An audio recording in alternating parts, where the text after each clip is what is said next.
Yeah, for those of you who don't know me, I'm Dan Carron. It's my pleasure to host this webinar, which is part of the autumn webinar series of the Eagle Ski Club. Subject of tonight's webinar is how to get the best from a typical touring day. I'm going to offer this as a personal perspective, aided by some thoughts I've collected from some of the people who are participating tonight. So just a little bit about me. I came to ski touring in the 1990s, the late 1990s. I was a piste skier, couldn't ski off-piste, still can't do it terribly well. No mountaineering experience. I was a hill walker. And for the last 10 years or so, I've been leading trips to the Eagles in the Alps and the Dolomites mostly. Made a lot of mistakes along the way. Hopefully learned quite a lot. Still making mistakes and still learning. So for those of you relatively new to ski touring, and perhaps there might be some with us tonight, this is a bit of a spoiler. The idea being that you can avoid learning a lot of things the hard way. You will almost certainly learn some of the things the hard way, although I'm still doing. But hopefully there'll be some tips and tricks. I'm going to offer a few. Everybody else, please chip in. For those who've already cut their teeth in this, and I think there's some who've probably done that quite literally, I will name them, but no, to protect the guilty, I won't. It's an opportunity to share more information. There's always stuff to learn. Okay, so I'm going to start this presentation with a couple of animations in it. Apologies, they're a bit clunky. Hopefully I'm going to use them to illustrate a couple of points. So please bear with me whilst I battle with the technology.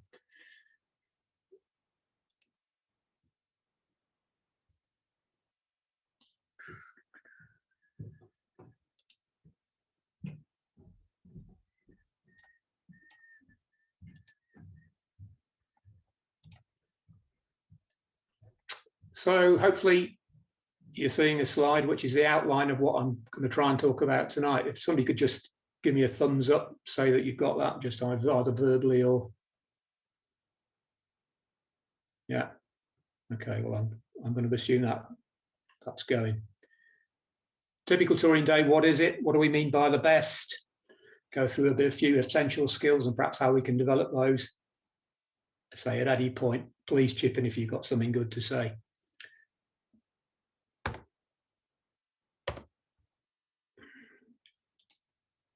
So, apologies for the clunky graphic, but hopefully it will explain a few things. So, situation where we're going to try and do a traverse from two mountain huts, one on the French side, and I'm going to transit to the Italian side. Day one, we ascend from the valley to the French side. We're going to try and go via Mountaineering, which is a recently discovered new peak in the Alps, 3,000 meters, much to the shock of everybody. So,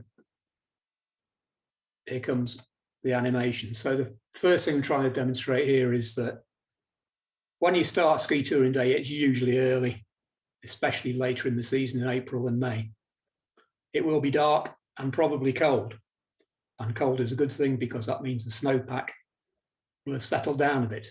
If it's not cold, perhaps we might already be considering a change of plan because things might get a bit lively snow-wise later.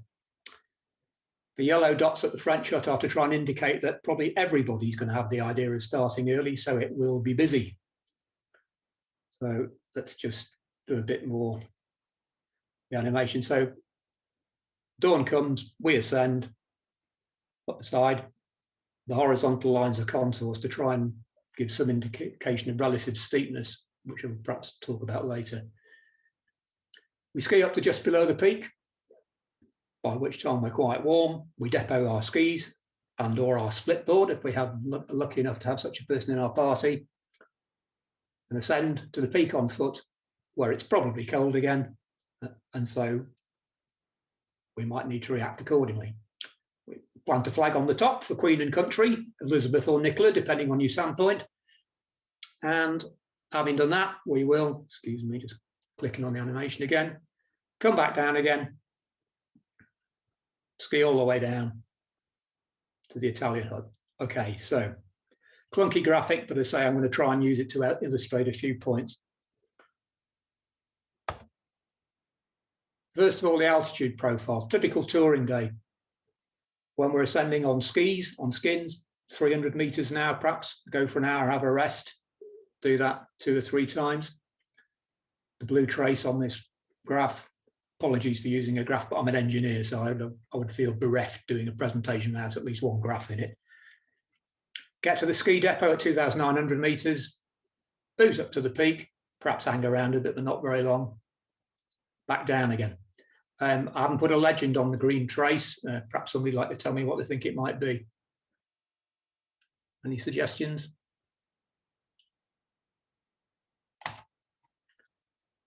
Clothing layers, and you'll see paradoxically there are some half numbers in there. I'll come to that later. Just try to illustrate here that we're going to get hot, we're going to get cold, we're going to change the amount of clothes that we wear. And hopefully Phil's going to give us a bit of spiel later about clothing. Key points here. I'm not going to read these out because I've got a few slides. It says 23 in total here, so apologies for that, but some of them are fairly small. If it's busy in the morning, it's not the time to mess about, but it's a thing that's commonly done. Transitions, when we change mode of transport, either from going uphill on ski and skin to foot, back down again, and then back from foot to ski without skin. Those transitions take time. We need to be disciplined. So this is all general stuff here. These are the tracks. I just wanted to talk about, I've tried to illustrate some things with this. Could anybody tell me what's going on here? No, come on, let's have some contributions. You need to unmute. Hopefully, Dan, you're picking the perfect Zen ski track there. Yeah. Starting off easy. Sorry, say again. Starting off easy. Yep. There are probably a number of points you could say about this thing. It's cold, so it's likely to be slippery first thing in the morning. So we are going to start off easy. But also, perhaps it's a slightly more, I hesitate to use the word advanced, but a skinning technique of the first long raking traverse is a handy feature to put in a catching feature in case we have to come back down again. And if we have to bail out for whatever reason, injury, illness, bad weather, and come back down to the hut on the French side in this animation, that long skinning track might be handy. I'm just going to quickly go through the others, just bear with me. This bit here, there's more interesting stuff to talk about later, so I'm just going to say what I'm trying to illustrate here is the zigzag tracks are skinning with kick turns, traverse, kick turn, traverse. The top half where I've ringed the more voluptuous rounded tracks is a much more efficient way to ascend. And a lot of this is about efficiency, like developing from basic ski touring into getting more into the Zen bit of it. So I'm going to try and rush through this because we need input from the floor, but I think there's some basic things that need to be said. In your ski touring career, either when you start or perhaps when you start the first day of your touring in the winter, you perhaps go through this sort of process of just getting through a day unscathed and avoiding embarrassment when you're out with a team. And then you get into the last 3 points on this are, yeah, it's all going well, you're starting to enjoy it. The bottom set of points I've tried to put down here is perhaps you need to start to think about what does it for you in ski touring. You might like doing all of these things, and there are certainly plenty more things that you could add to this list. But it's pretty key that you go out with a team who've got sort of vaguely aligned ambitions.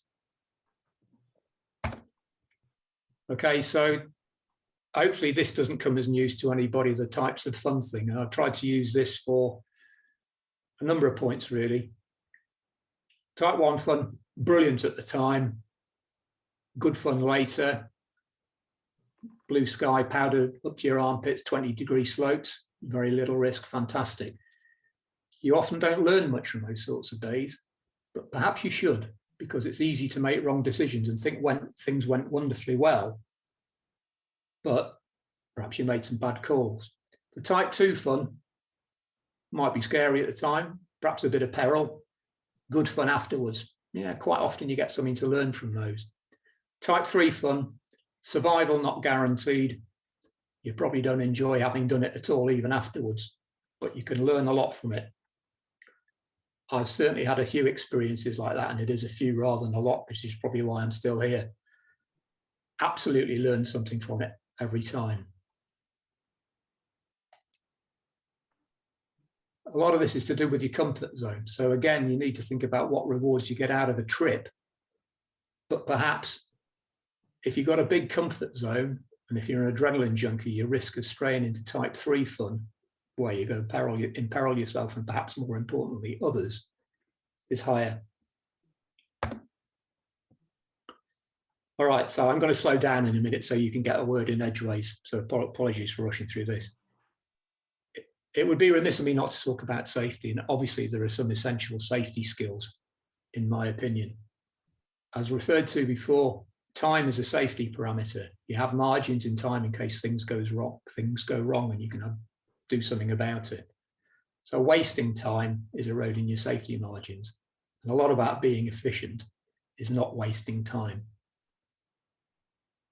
A couple of bits about safety kit. Okay, avalanche transceiver, shovel and probe. Ken Marsden's done one really good presentation on companion rescue and transceivers, and is doing another one, which I think is in the new year. The hyperlink I've put in this is to the Eagle Ski Club YouTube channel, where you can look at these presentations. I don't think Ken's are up there yet, but I believe they will be soon. But having this safety kit and knowing how to use it, whilst it's essential, does not keep you safe.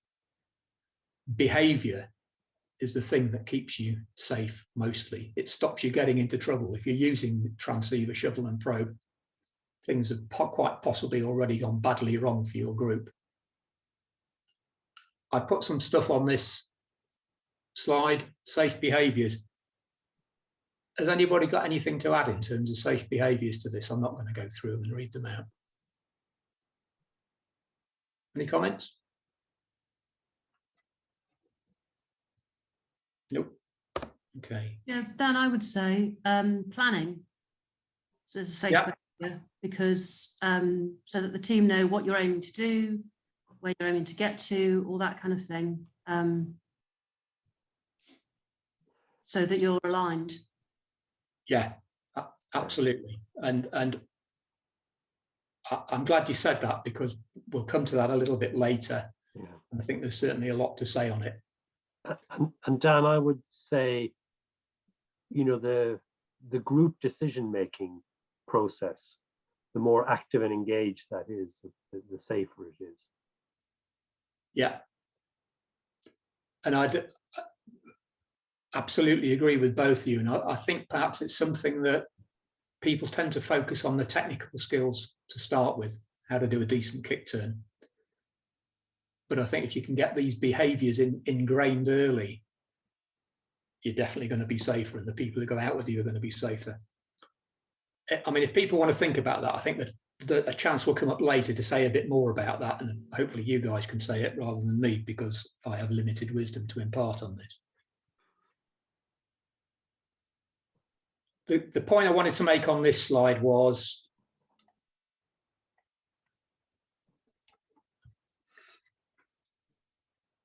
perhaps it's these 3 points here, those two. Key skills for ascending and descending. The ascending stuff is all fairly obvious. The descending stuff, I'm not sure how often people are taught to downhill kick turn these days. But if you're on a tough, slippery slope of whatever gradient and you can't ski it, you've got to get down it somehow, and traverse, kick turn and side slip are 3 absolutely essential skills, probably more important than your skiing technique. I don't think that's controversial, but certainly a chat I was having the other day, somebody made this point. You need to know your equipment and get it sorted out before you go out ski touring. Ski touring, if you're going to take a trip to the Alps, you buy accommodation, the transport, the accommodation's expensive. You don't want to be wasting that time playing with your equipment, trying to get it to work. You can do that at home when the time is not costing you money. I'm not going to talk about glaciers. that's a whole webinar in its own right. I know Neil has done some rope work webinars, which are directly related to this sort of thing. Everybody's got a view on kick turns. These are mine. One of the people attending here tonight, we had this conversation. He claims not to have very flexible hips, but he's absolutely excellent at kick turning. So flexibility helps, but it's more about technique. There are various ways of doing uphill kick turns. And sorry, this is uphill kick turns rather than downhill kick turns, although probably a lot of the same thing applies. You need to find out what works for you. Lots of resources on the internet, and practice it on easy ground. I mean, it sounds obvious, but lots of people that can't kick turn very well, certainly early in the season, you need to get your mojo back on it. There must be a wealth of experience out there on kick turns. Has anybody got any sort of blinding insights that they might like to offer us on how to get your kick turns sorted out, especially early in your career?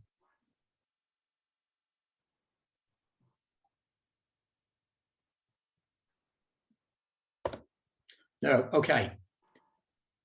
So hard to demonstrate, Dan. Yeah, I mean, I don't think you can learn kick turning from a video personally.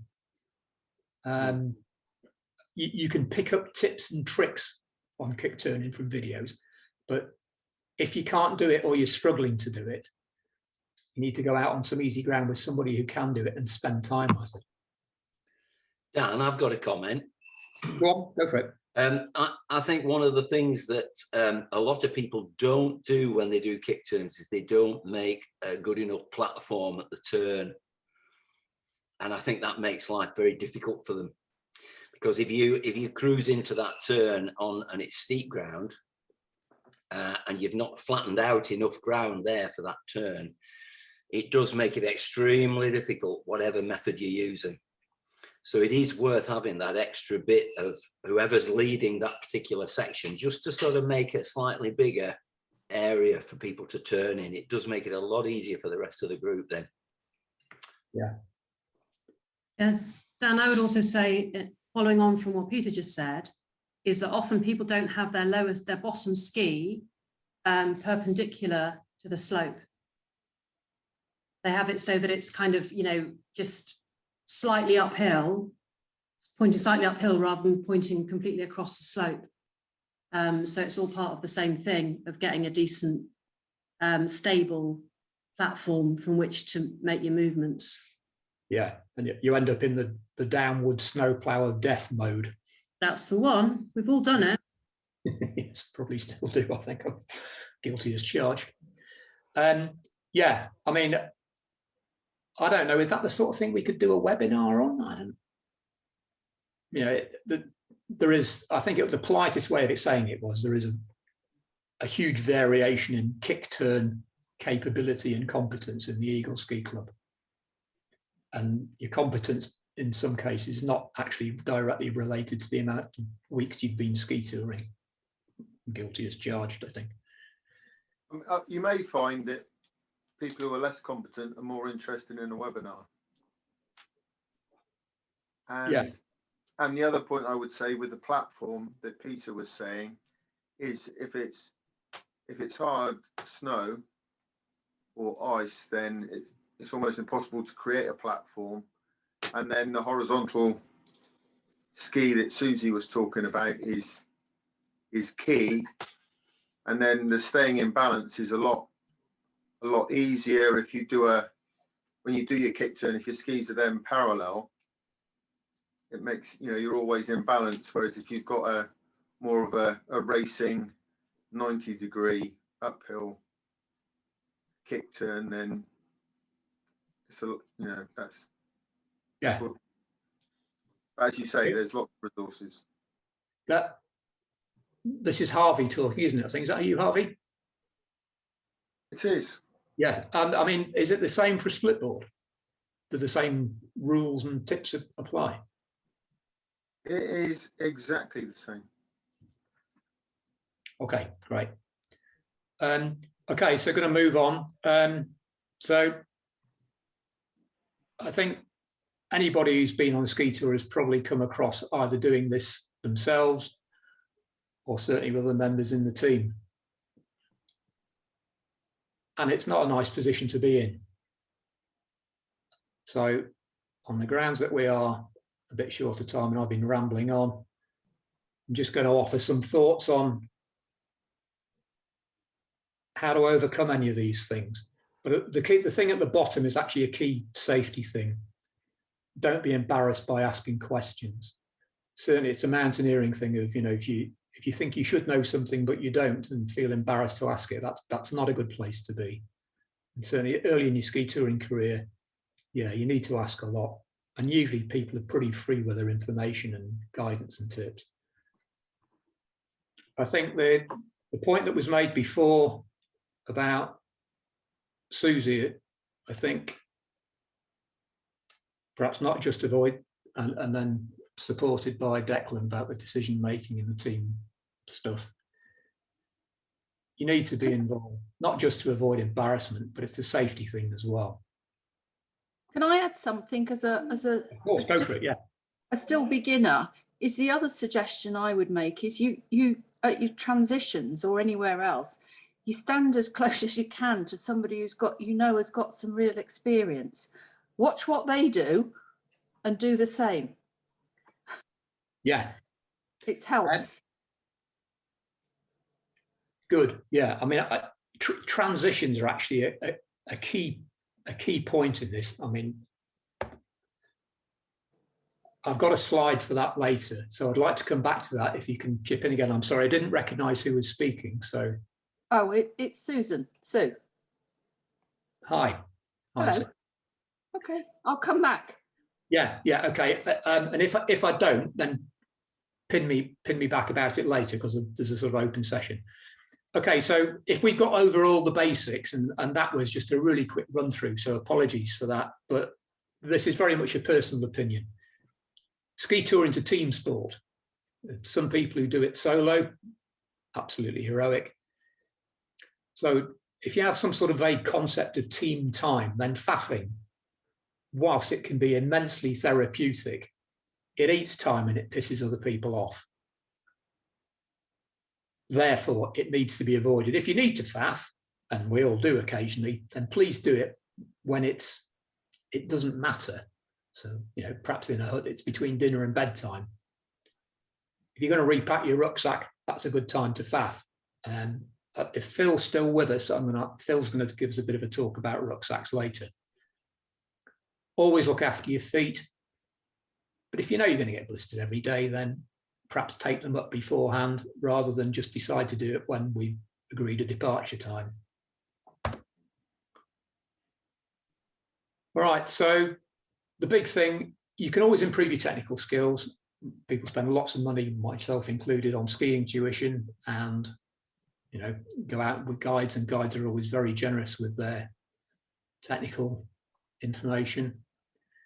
But efficiency is the key thing to drive at. You can always do things to make yourself more efficient. Skinning technique, we'll talk about. I think there's some useful things to say there, and there's certainly some useful bits of information out there in this webinar. Kick turns, only use them when you need them. Sounds obvious, but sometimes people don't.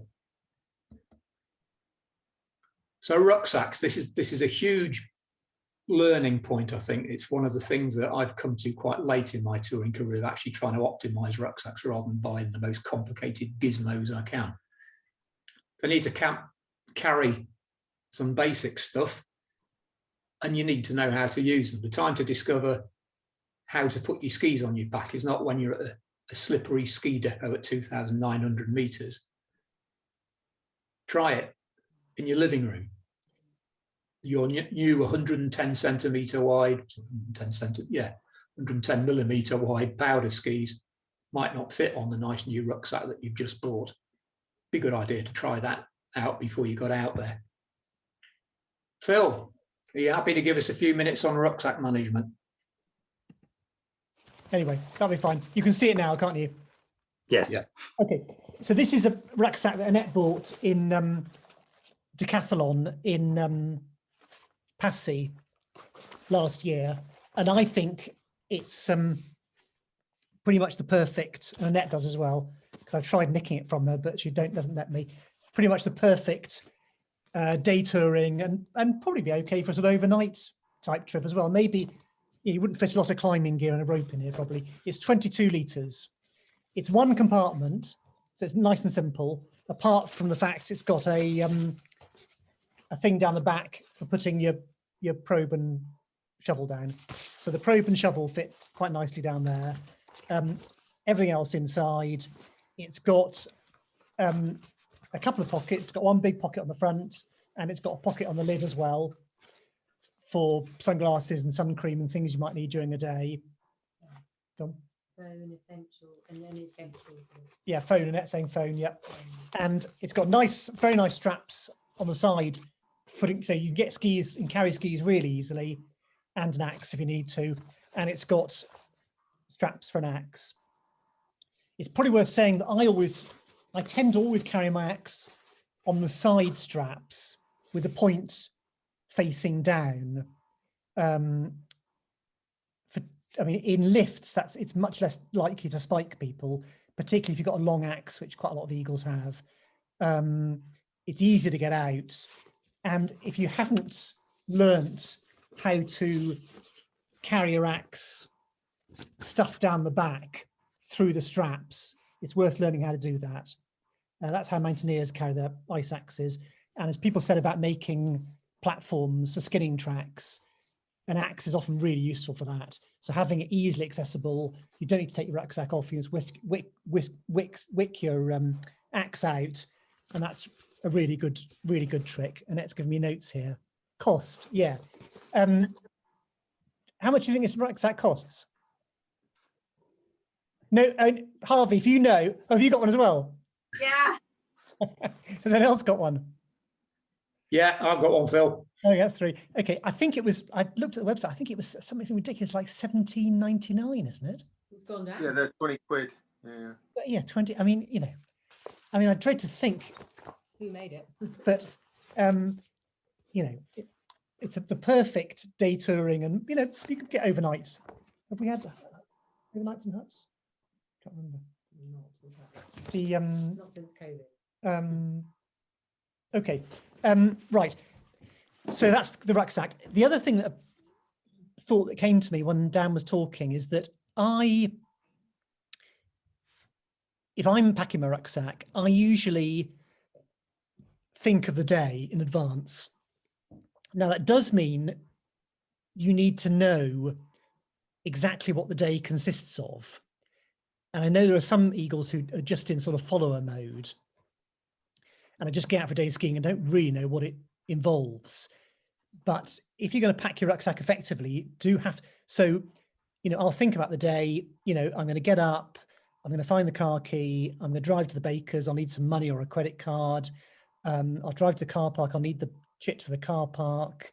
I'll jump on the lift. Then when we get off the lift, I'll need to have my axe and crampons and perhaps a rope handy. So you think through the day and what you're going to need when, and pack the rucksack with that in mind. That's the first thing to say. If it's a complicated day, or I haven't done that particular style of day recently, quite often what I do is I'll lay out all the kit. This is I'm down in the valley.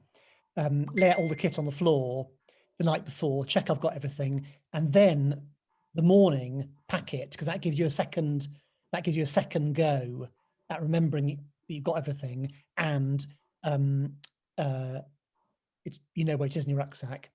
I know some people use written checklists. I don't personally do that, but some people may, and it may work well for some people.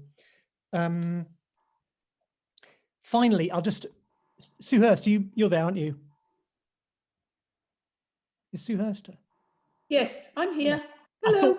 I thought what you said was really good, actually, that obviously transitions can be absolutely diabolical with some eagles. If you go out with experienced people, they don't take any time at all, but understandably, if people only come out for a week or something, they can be really, really bad.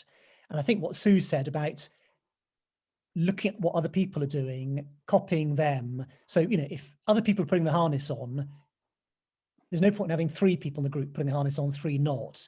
Everyone has to do the same thing, otherwise you're wasting time. So I thought what Sue said there was a really good idea. Phil, it's also not what you do, it's the order you do it in. Yeah. One thing I said to Dan about a week ago was, I don't think the place for skins is in your rucksack. I always carry my skins on my body. I mean, mine fit in a pocket, and I deliberately have gear where skins fit in a pocket. They're warm and they're much easier to get out. I don't use a bag for skins. I don't use cheat sheets.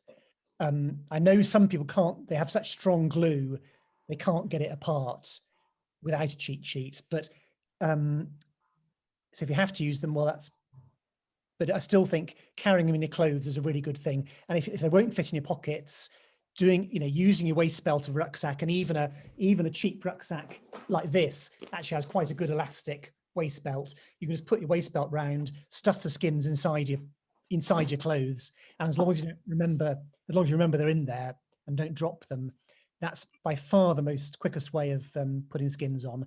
And I know Dan said very rudely a week ago that I treat transitions with skins as a competitive sport, but you can waste a hell of a lot of time like that for various reasons. Okay, that's my penny's worth, Dan, I think. Thanks, Phil. That was brilliant. Can I say something, Dan? Go for it, Susie. Okay, so I think just a couple of points about rucksacks, and Phil will know that this is a interest of mine in terms of being a kit nerd. But I would say having a small rucksack is great if you're somebody who is efficient and knows where everything is. If you have a small rucksack and you're not that great at it, the smaller the rucksack, actually the more faffing there can be, because to find any one thing, you've got to get everything else out. So personally, I think that there's a balance, and a slightly larger sack is actually often easier to manage. And also the advantage of having your shovel and probe in a separate outside pocket, which I think more and more sacks are doing, I think is a really useful thing, because, you know, having been in a position where you've had to get them out quickly, you don't want to have to get out your lunch and helmet and everything else beforehand. Expeditions. Sorry, Sue? Oh, sorry. It's all right. So yeah, those are just a couple of points really about rucksacks. Okay, Susie. Yeah, thanks for that. I mean, that Phil pointed out and I think Harvey's put a link on the chat for that particular decathlon rucksack. They do bigger versions of the same thing. They're disproportionately a little bit more expensive. I think the 40-litre one is something like 60 quid. But it's the same design, same fabric, same sort of features. Yeah, it looks like a great design. I mean, the one I've got has got a zip down the side, which is even better because you can leave the lid done up, open the zip, and very quickly get out your jacket or your water or whatever. So these things are all a personal choice, and we all have things that we love about certain rucksacks and things that we hate about them. So Indeed so. As we all know. Okay, well, thanks to Phil and to Susie and Sue for the contributions to that. And I think actually that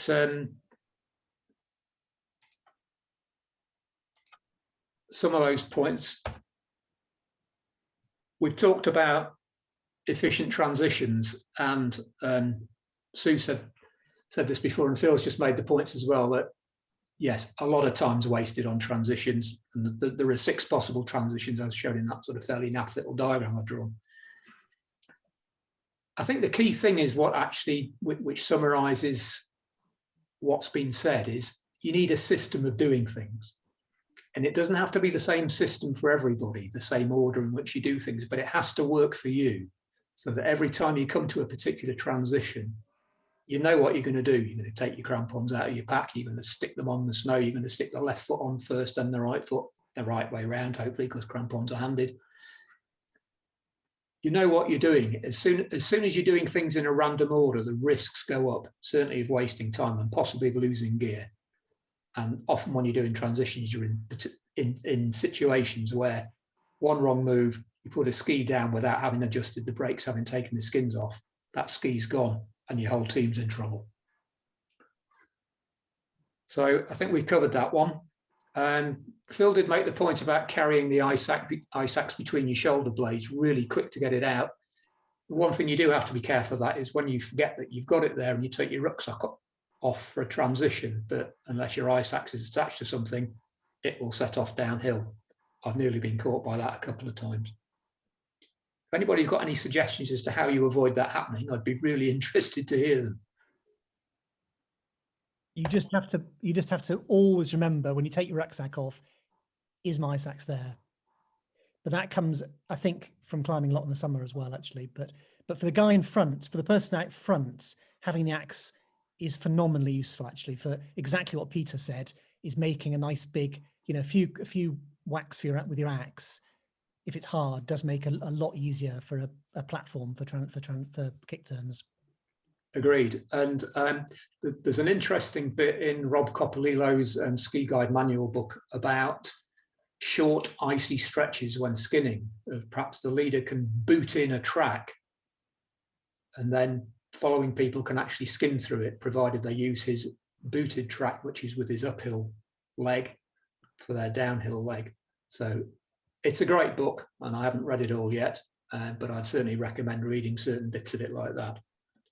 Am I allowed to say something about booting while you're talking about that? Or you're going to talk about booting later? Go for it. You've said that, you know, it's a team, ski touring is a team sport. And again, that's true for boot tracks as well. If the first person puts a boot track in, the second person can often just flick a bit of snow into the boot track and tamp it down. And it gets better and better.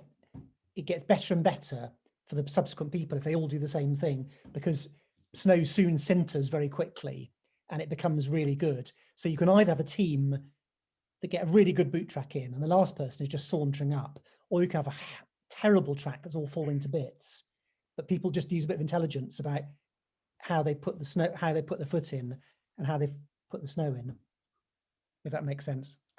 Indeed. I mean, is that something that somebody actually told you, or something that you've derived over years of trial and error? I can't remember, but I know it makes a big difference. Yeah, good stuff, Phil. Thanks. Dan, I'll just add something to that as well. If you are kicking up a hill, it's up a hillside, it's often better if the first person kicks slightly downward into the foothole as well, because what tends to happen, as Phil says, they kick this little bit of snow in, but if the first one has been put flat, the next one is not flat, it's slightly up, slightly sliding downhill, then the next one's even more downhill. And the footholes get increasingly awkward sometimes if people aren't sort of helping to make the hole bigger. Yeah. So just something like that, and it applies to a skin track as well, because you can enhance the skinning track of the leader as the second person, as the third person, and it's much easier then for everybody if you all work towards the same aim. Yeah, absolutely. Couldn't agree more. And I think that's, yeah, that's coming back to this. There's a sort of system for doing things, and it's a team sport. Just a few little points here. Skinning on slippery ground. If it's not working for you on slippery ground, try and change something. There are loads of things you can adjust: angles of ankles, body posture, how you use your poles. See a lot of people struggling, and often it's posture is the killer. People are leaning forwards, the skis are sliding backwards. People are getting gradually more tired, certainly more pissed off. Try changing something if it's not working. Anybody who's been ski touring with me will laugh a bit probably on the second point, because my skating technique is absolutely appalling. But it makes a huge difference if you can, having been in teams where I've been left standing by people who can skate on flat sections. and that often seems to occur. Certainly on a week's touring, you'll get one or two of those, I think. Very happy to open up the subject of collapsible ski poles or not. Certainly Bruce Goodlad's book expands, I think, the benefits of them. Other people wouldn't touch them with a barge pole. I don't know what the views are of the assembled company. Anybody have anything to say on collapsible ski poles? Yes, I have. Go for it. I think that if you buy ski poles that have the clamp system, so the Black Diamond ones, there are other brands, then they're much more reliable than the others, the twisting ones. That's experienced in the summer as well as in the winter. And I think that if you can, the big collapsible ski poles, or rather extendable ski poles, are useful. But what you don't want to happen is for them to collapse, or sorry, for them to become unfunctional during the week's trip or whatever. So if you can buy the sort that is more reliable mechanically, then I think that it's probably quite a good thing. Yeah. Agreed. I mean, I use collapsible ski poles. They're pretty handy for putting on rucksacks as well, because they can be quite awkward things to put on rucksack ski poles. If you can adjust them, you get more options. They're also quite useful if you actually snap one, because you can just extend it and stick it together again, which I've done on 1 or 2 occasions. Yeah. The other point I was just thinking earlier was when you were talking about skinning across slopes that were difficult and icy. I don't know what everybody else does, but I quite often stick the ski pole right next to my ankle, my boot of the downhill thing, to support that. And it makes a world of difference, just supporting your weight in the middle of your boot, the downside from your skinning. Yeah, I mean, on slippery ground, your downhill ski slipping away is quite a common thing, isn't it? Yeah. So jabbing your pole in to stop it slipping away, yeah, can work wonders. As is preemptive use of harsh ice, of course. Yeah, I hate harsh ice personally, but some people wouldn't live without. I love them. Dan, I was going to come in on harsh ice, and I think just to say, I really like your suggestion of a YouTube on kick turns and how to skin effectively on steep ground. So if you want to become a YouTube influencer, I think you've had a good start on the club YouTube channel. But I think putting on harsh ice, I like harsh icing, and I know that you can compensate for it with better technique, but sometimes it definitely wastes time if the weakest member of the group is going to slip and struggle on steep icy ground. It's almost better to sort of have a group decision to harsh ice them on, rather than have to wait for somebody and watch them struggle at the limits of their comfort. Agreed, Declan. And I think, I mean, usually it will be, it perhaps sounds a little bit arrogant to say it, but I think it's the weaker people who will be more likely to go for harsh icing early. Yeah. Yeah, that's true with me, actually. I like to go early, and I keep my speed up quite confidently. If I start getting nervous, because I'll be one of those, the newies, yeah, I think that's quite an important thing, to get keep your confidence up.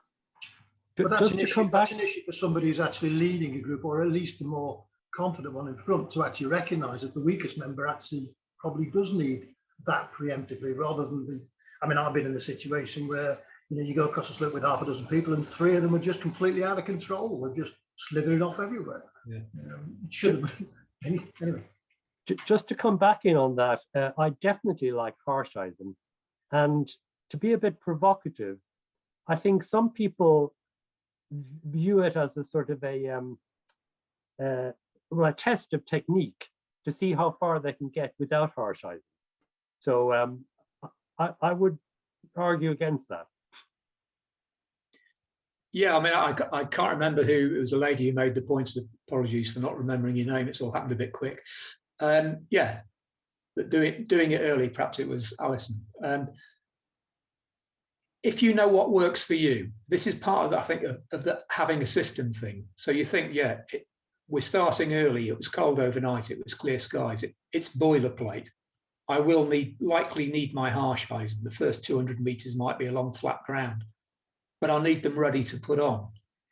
So that's thinking ahead, and that makes you efficient. You know, have a plan. The team's got a plan. You need your own plan within that plan. Thanks for that, folks. I mean, I'm hoping this is being recorded because there's some very good stuff there. So I think it is. Can I ask a question? Please do. Sue Hurst here. Hello. I see. Harsh-Eisen. I think they're great when you need them. And should you, if you think you're going to need them, should you have them clipped onto the outside of your rucksack so that actually you can access them without any problems? I would say, and I'm sure lots of people have got opinions of this, it's a personal thing. There are risks with having them on the outside of your rucksack. Certainly if it's slippery ground and you fall over, then you need to make sure you're not going to land on your Harsh-Eisen, because that just gives you a different set of problems. But also trying to take your rucksack off on slippery ground to put your Harsh-Eisen on, yeah, tricky. I think it's what works for you, but I'd be very happy. Who else thinks about that? Is there a universal truth in there somewhere? I think as long as they're readily to hand, and it seems quite a good point. I mean, there's a couple of other points with Harsh-Eisen, isn't it? The usual trick would certainly in the old Fitzley bindings where you forgot, you took your bindings off on a bit of a slope, and you took your ski off your boot, and the Harsh-Eisen heads off down the hillside. That's a classic old trick. I think everybody has to do that at least once in their ski touring career now. That's my excuse, having done it anyway. I know.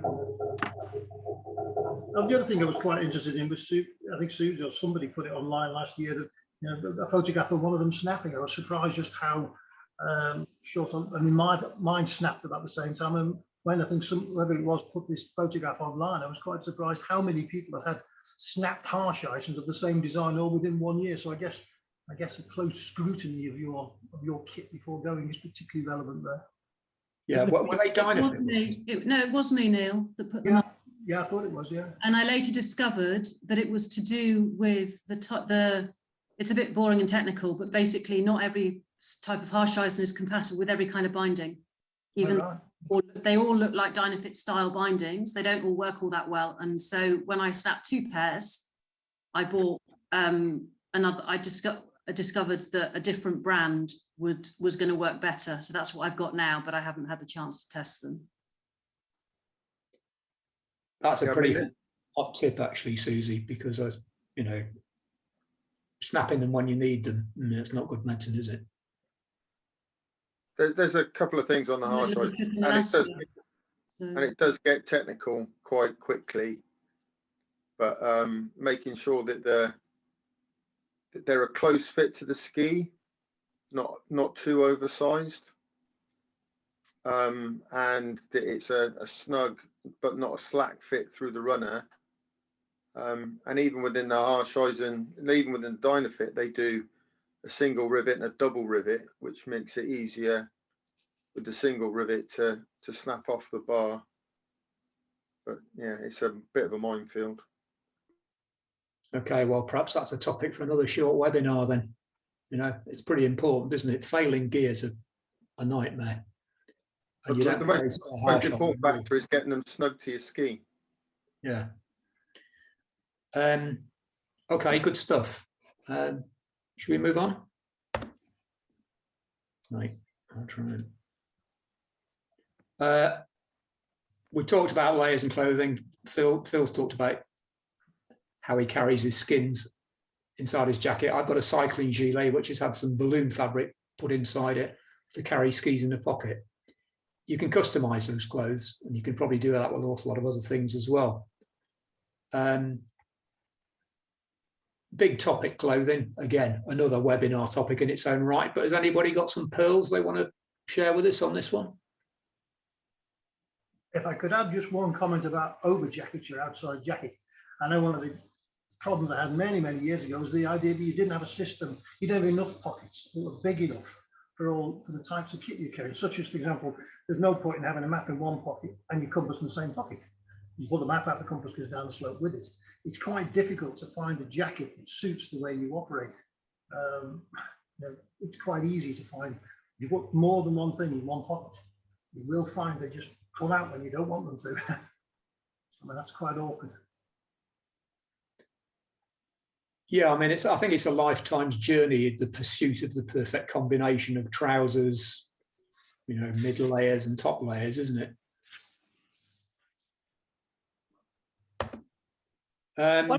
Sorry, just one thing that I've been told, which I try and listen to, and this was by James Thacker. Was his comment was be bold and go cold, because I always started off too overdressed basically, and therefore you have to stop too quickly. Anyway, so it's a good thing. I keep telling myself be bold and go cold. I think it is. Yeah. On an earlier slide, Sue, I mentioned a hat. You can do so much temperature control with a hat. By you can either adjust it if you've got ear flaps, or you can take it off, and you can do that really quickly. Taking off a top layer takes time. Yeah, because you've got to remove your jacket, your rucksack. Yeah, but you know, if you've got a pocket you can stuff a hat into. Yeah. It's you know, I don't know, is it 30% of your heat's lost through your head, something like that. So you've got big options there. So it's certainly starting out in the morning is something that I always seem to end up doing. Weight, I mean, hopefully trying to reduce the weight in your rucksack and on your feet is not news to anybody in ski touring. It's a lifetime's pursuit to buy light gear. Susie, you've got some magical formula, I think, haven't you, in terms of pounds per gram for saving? Absolutely. You need to spend £100 to save every 100 grams. So the far better thing to do is to eat fewer cakes and save it off your body. That's just a terrible thing to say. Outrageous. Yes, that speaks strudel man, I think. Yeah, but there are things you can do to, you know, without spending the money, you know, on strudel, Neil. I'm not going to go through this slide, but has anybody got any other? Susie's given the apologies, I just moved on the slide, but any other gems on how to save weight in your kit? Well, the one that I've picked up is the only thing that weighs nothing is nothing. So don't take the stuff you don't need. Yeah. Keep it down to the minimum, rather than, you know, not without leaving stuff out that's necessary. But yeah, just don't take what you don't need, and that takes practice. So Harvey only lets me have one pair of pants when I go for a week. Reasonable. Yeah. Yeah, I think there's probably a long discussion on personal hygiene, which can be had with varying opinions being on offer there. Going back to your clothing, Dan. Yeah. I think, you know, as well, you know, hats and gloves and rolling up your sleeves and exposing your neck. You know, there's a lot you can do without actually having to stop. And the combination of warmth versus wind protection and stuff. If you're exothermic, you don't need much insulation. It's just keeping the wind off to chill. Yeah. I think one of the things I've struggled with is how much water to carry. I don't know what people's views on that are.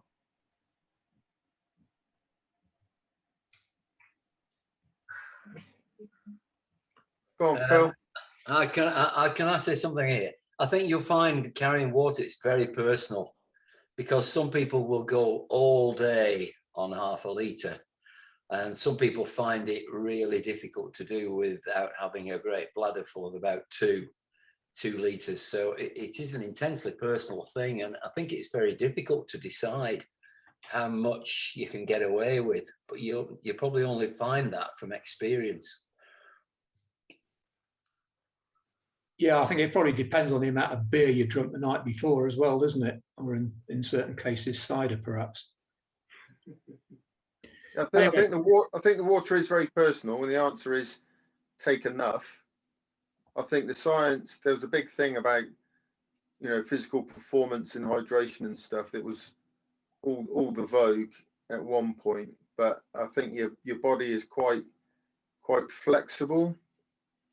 May not be necessarily be at the optimum performance, but you certainly get acceptable performance out of it.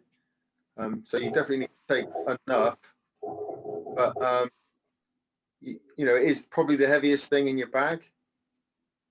So minimizing it by hydrating before you leave and when you get back. I don't know if there's any medical stuff in there, Declan, that we should be looking to avoid, but I think your body's quite tolerant to a little bit of dehydration. Yeah, I mean, just to go on, Declan. Sorry, just to come in on that, certainly there's a lot of, in running circles, there's a lot of emphasis on sort of over hydration. And in, let's say, first time marathoners, it's a big medical cause of problems when people overhydrate. So the advice for most sports is not to drink a set amount per hour or whatever, but it's to hydrate to thirst. And as Peter says, for some people that's 500 mils a day, but then you stock up before you go out and after you come back in. But it's very personal, but there's no need to sort of overhydrate and carry huge amounts theoretically.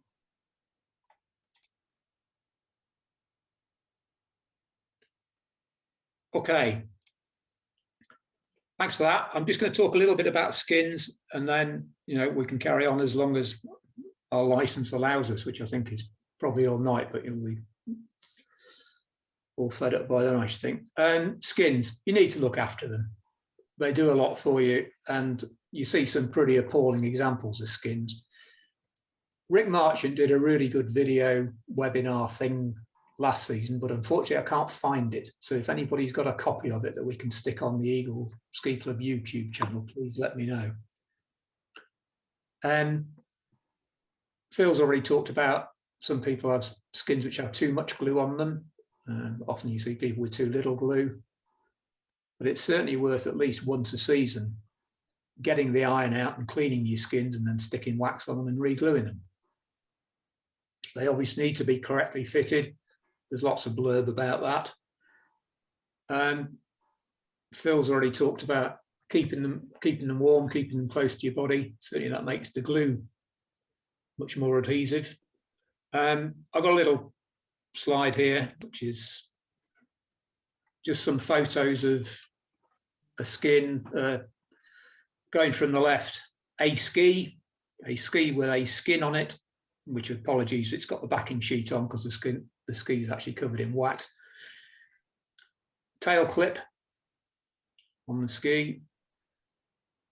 Cut off the tails so that there's a bit of the tail of the ski showing, and you probably can't read those scales, but that's 75 grams for both bits cut off, two skins. The point is, I don't think I've ever been on a ski tour where I haven't seen somebody's tail clip come off the back of the ski, and people are always telling you about it if you wear them. If you haven't looked after your skins and they've got no glue on, you might well need tail clips. If you've looked after your glue, I think the contention is you probably don't need tail clips. The amount I've cut off these skis is fairly minimal. You can go much more radical than that, because the shovel at the front of the ski and the tip at the back don't do anything much. They don't carry much force and weight when you're skinning on them. It's the middle, I think, meter, which does all the work. Rick Marchant's got some very good statistics on this. Right, so that's me done, and thank you so much for the contributions later on, because it's made it certainly more interesting, I think, and relevant. But there's a bit of time now if anybody would like to open up any topic in this, or any other topic really. Anybody want to chip in? Any other points to raise, tips to give? Dan. Sorry, Sorry, go ahead. No, you go. Oh, sorry. Well, I was just going to say, Dan, thanks for that. And just in terms of fat, I think a factor is when you're ski touring regularly, you settle into you get your head into ski touring mode. But for people coming out from busy jobs for their 1 week ski touring a year, it definitely takes them at least a day or two to get into ski touring mode. So I just want to highlight the obvious importance of a shakedown day to sort of facilitate that process. Agreed. Yeah. Somebody else was there. Was that you, Perry? Yeah, I was just going to make a general point, because we all love our gear, and it's very, very tempting to get the new and latest and greatest ski touring equipment. But I think over time I've realized that equipment is released without it being properly tested. In fact, they use their first release on the general public as the guinea pigs. And I've fallen foul of this myself several times. So if you're thinking about buying new kit, don't go for the latest and greatest. There's a lot of very, very good standard kit out there, which is much more reliable than some of the stuff that's come out. I don't know if other people have had similar experiences or not. I think there were certainly problems with some, was it Fritchie bindings, when Fritchie brought out a pin binding, and there have been all sorts of issues with, ski touring bindings. Thankfully, I've never had experienced any myself, because I've usually got older kit, being a cheapskate. Any other points to say, anybody? Okay, well, I'll close it down there if everybody's done. Dan, I had one more on your collapsible ski pole thing. Yeah, go on, Harvey. So whether they're collapsible or one piece, I think it's worth having extended grips so you can choke down when you're traversing, regardless of how many pieces there might be in. Yeah. And hopefully everybody's comfortable what Harvey's saying about that, are they? I mean, you might not agree with him, but it's certainly something I would agree with, I think. A bit of squash racket handle tape wrapped round behind the standard grip.